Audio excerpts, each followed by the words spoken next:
and Investment Cooperation and implementing a visa-free policy for Sweden.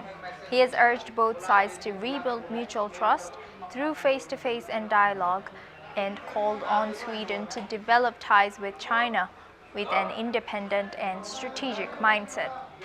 Earlier, Wang has also met French and Spanish officials, reiterating that China and Europe should be partners, not rivals, amid deepening trade and geopolitical tensions.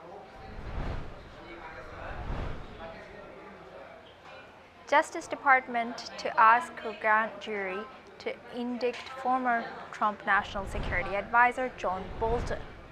The Justice Department is expected to ask a grand jury on Thursday to indict President Donald Trump's former U.S. National Security Advisor John Bolton. The possible indictment comes 2 months after FBI agents allegedly found documents labeled confidential in Bolton's Washington, D.C. office, which referenced weapons of mass destruction. If the grand jury decides to indict Bolton, it would mark the third time in recent weeks that the Justice Department has secured criminal charges against one of the Republican president's critics. A lawyer for Bolton has previously denied that Bolton engaged in wrongdoing. Bolton has earlier served as U.S. Ambassador to the United Nations and as White House National Security Advisor during Trump's first term.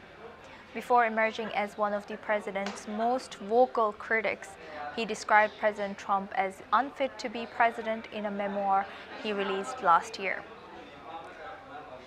The possible charges against Bolton come shortly after the Justice Department indicted FBI Director James Comey, who investigated Trump's 2016 presidential campaign, and New York Attorney General Letitia James, who previously brought a civil fraud case against President Trump and his family's real estate company. Now we move on. Turkish experts to help find hostage bodies. Turkey has deployed 81 disaster relief experts to the Gaza Strip, including teams tasked with locating the remains of 19 missing hostages. Meanwhile, a UN Development Program delegation is in Gaza to assess the damage and plan reconstruction. UNDP's Special Representative Jaco Sillers has said that removing rubble, including unexploded ordnances, is a priority before rebuilding can begin. He has described the debris as equivalent to 13 pyramids of Giza, and stressed the need to clear roads and hospitals to allow aid to reach the residents. A rapid damage assessment is underway jointly with the EU and World Bank to update the estimated reconstruction costs, previously set at $53 billion. Now joining us in the newsroom is Marisha Barb. Marisha, what more can you tell us about the situation in Gaza in regards to the destruction and the aid situation? Well, yes, Asuma, like you very rightly mentioned, Gaza has experienced extensive damage due to the conflict with Israel. In fact, over 1 lakh buildings have actually been destroyed. A lot of infrastructure has been damaged over this war that has taken place. Now, the northern Gaza Strip has actually faced immense brunt of this situation, which has left the population displaced without aid, without access to humanitarian aid in itself. Humanitarian aid has been severely limited in this particular strip, and especially in the crisis with Gaza. Although the ceasefire has allowed around 500 trucks of aid to enter the strip, only 300 are permitted. Now, even though 500 trucks are to be sent, we don't know how much of this aid is actually reaching those who are in need. In fact, only a fraction of what we think is actually going is reaching the ones in need, which is increasing the humanitarian crisis in this whole situation. In fact, Turkey's response to it has shown immense solidarity in this situation with Israel and Gaza. You see, Turkey has increased its involvement by appointing Mehmet Golgulu, who is the head of disaster management agency in Turkey, to be more responsive and to coordinate humanitarian aid efforts in Gaza. Now, this move is significant. The reason why is because this shows commitment of Turkey's support to solving this crisis in the first place. Yes, Marisha, and how is the international community reacting to these news? Well, Asuma, to give more context in this situation, the war has been under immense scrutiny globally. It has received a lot of condemnation, a lot of assistance. Many nations have stood in solidarity, also have showed their condemnation with regards to a few aspects with regards to the war. Now, to give you a little bit more context with regards to what are the humanitarian aid efforts that have gone into the aid of Gaza, various international organizations have actually played an important role. Like, for example, the Gaza Humanitarian Foundation, which is the GHF, has distributed over 126 million meals over the Strip, distributing sites and to different regions. Additionally, the Norwegian Refugee Council has been providing multi-sectoral, life-saving humanitarian assistance to vulnerable families or individuals. We see diplomatic responses with regards to the Gulf Cooperation Council, which has condemned the siege imposed by Israel forces in Gaza, urging the international community to act and urgently lift up this surge and provide more entry of humanitarian assistance in Gaza. We see a lot of calls of ceasefire, even though we now know that Israel and Gaza are in ceasefire, yet globally there is mounting pressure for accountability as well. The IMF has actually gone ahead and emphasized the importance of maintaining the recent ceasefire deal in Gaza, highlighting that sustained peace will actually profit both the economic zones in the Middle East. With that, you see a lot of support and a lot of aid and support to providing aid has actually been seen by the Gaza Aid Flotilla that has been supported by so many global powers towards Gaza. So this is how globally Gaza has received support with regards to the humanitarian aid crisis. Thank you, Marisha, for sharing that. Now we move on to our next news.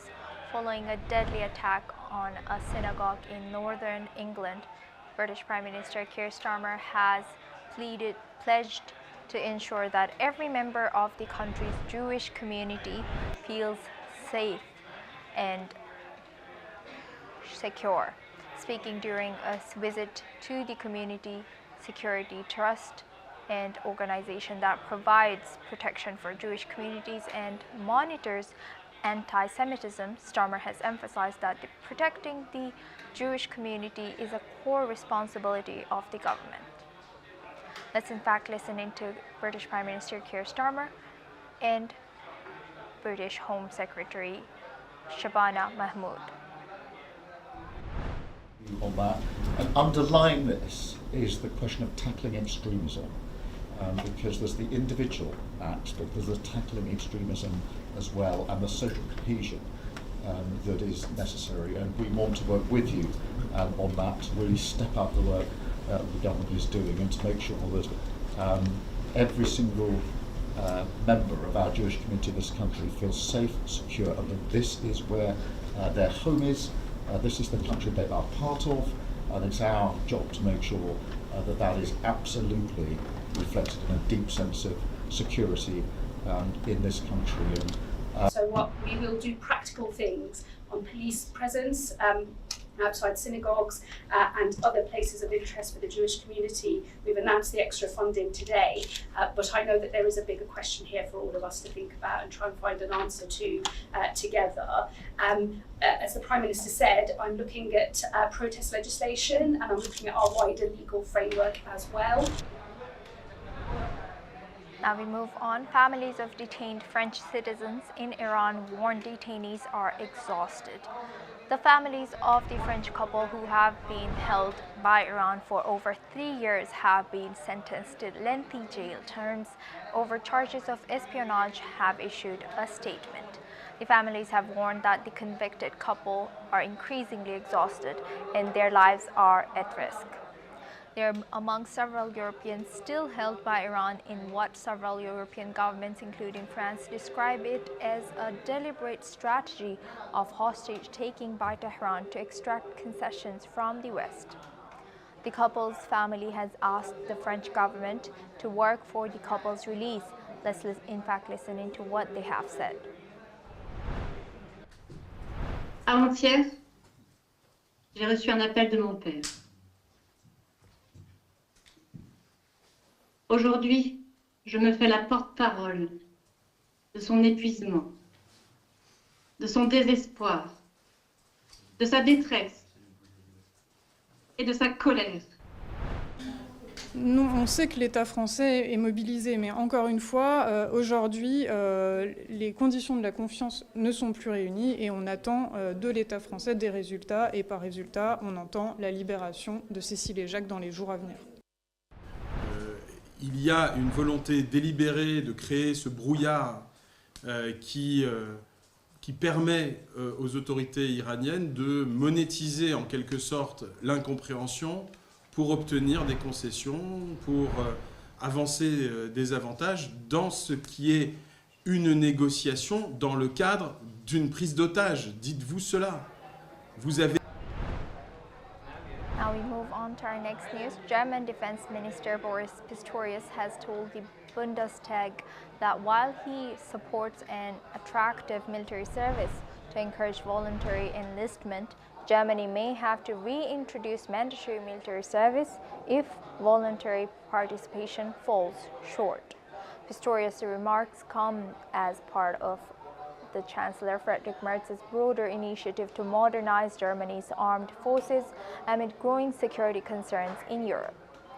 The government ended compulsory conscription in 2011, but rising tensions on the continent and the need to expand the military have prompted renewed debate over recruitment strategies.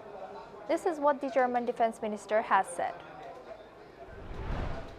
Erste ist, wir brauchen einen attraktiven Wehrdienst, einen sinnstiftenden Wehrdienst. Nur so werden sich genügend motivierte junge Männer und Frauen bereit finden, Dienst bei der Bundeswehr zu leisten oder in die Reserve zu gehen, meine Damen und Herren. Fähigkeit im Blick behalten. Und klar ist bei allem auch, reicht Freiwilligkeit nicht, wird es keinen Weg vorbeigeben an einer verpflichtenden Heranziehung. Aber auch das dann eben nur unter der Maßgabe eines Bundestagsbeschlusses völlig eindeutig und mit Festlegungen, die noch zu treffen sind. Now we move on to our next news. Russian drone attacks have struck the northern Ukrainian city of Nizhyn in the Chernihiv region, causing widespread damage and civilian injuries, according to Ukraine's emergency services. A wave of drones hit key civilian infrastructure, including a postal warehouse, several apartment buildings, as well as retail shops. 2 civilians were reported injured, and multiple vehicles were destroyed in the assault. Firefighters working through the night to extinguish fires and manage the aftermath. The strikes on Nizhyn were part of a broader Russian offensive that has also targeted gas facilities across eastern Ukraine. The coordinated attacks have triggered significant disruption to the country's energy grid, resulting in widespread power outages. Ukrainian authorities continue to assess the full extent of the damage as emergency services and utility workers race to restore critical services. Now we move on to our next news. Pakistan Prime Minister Shehbaz Sharif has issued a statement saying that the ball is in the Afghan Taliban's court for a permanent ceasefire. a day after a 48 truce was called in the wake of deadly cross-border clashes. Prime Minister Shehbaz Sharif has told his cabinet that the Pakistani Taliban must be eliminated and that Afghan territory should not be used to plot attacks. The remarks came a day after the 48-hour ceasefire was announced following a week of violence along the Pakistan-Afghanistan frontier in which dozens of troops and civilians were killed in both sides. Pakistan is facing a resurgence of attacks against its security forces on its western border with Afghanistan, led by the Tehreek-e-Taliban Pakistan and its affiliates. Islamabad has accused Kabul of harboring groups led by the TTP on its soil, a claim that Kabul has consistently denied. Let's in fact listen into what Pakistani Prime Minister has said. The ball is in their court. अब उन्होंने अगर वाकई वो संजीदा हैं, वाकई वो sincere हैं, तो मैं समझता हूँ कि वो उनको फिर अपनी जो सीज़ फायर के लिए जो उन्होंने दरख्वास्त की है, अब वो बात आगे बढ़ाएं. Now for this discussion, we are joined by Marisha Barve. What more can you tell us about the conflict that has taken place, Marisha? Suma, the recent 48-hour ceasefire between Kabul and Islamabad shows that there is de-escalation of violence with the border clashes. Now, although the ceasefire is in action, it indicates that neither Afghanistan or Pakistan are ready for a full-fledged war, but they do so little to address the core issues. With Shehbaz Sharif, that is Pakistan's Prime Minister's statement, which has come about saying that the ball is in Afghanistan's court, comes very recently after this 48-hour ceasefire has been instilled, and the truce which is calling for a wake of the deadly cross-border clashes. Now, his remarks come just a day after this was announced, following a week of violence between both the nations. Now, there have been dozens of civilians that have been injured and killed on both the sides. Pakistan is facing a resurgence of attacks against its security forces on its western border with Afghanistan, and it's led by Taliban, which is in fact creating these issues in the first place. Islamabad has accused Kabul of harboring these militant, these terrorist groups actually, and they claim that Kabul has consistently denied these claims. So this is what has caused these clashes, even though there is a 48-hour ceasefire that has been called for.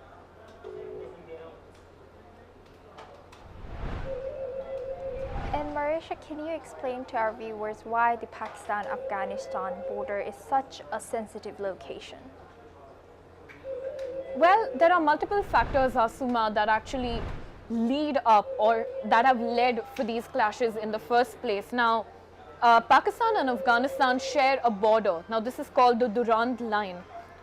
This globally is one of the most sensitive borders that has ever been known, and this is for several reasons. Let's trace it back a little bit to its historical disputes. Now, the Durand Line was drawn in 1893 during the British colonial rule over this region, and Afghanistan has never officially and formally claimed and recognized this territorial divide in the first place.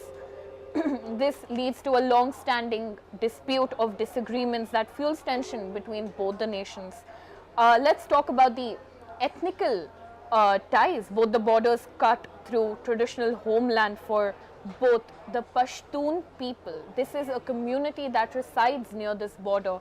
This has caused a lot of displacement between the cross borders, making it so hard and increasing humanitarian crisis for this community, as they have to constantly keep displacing themselves from one region to the other.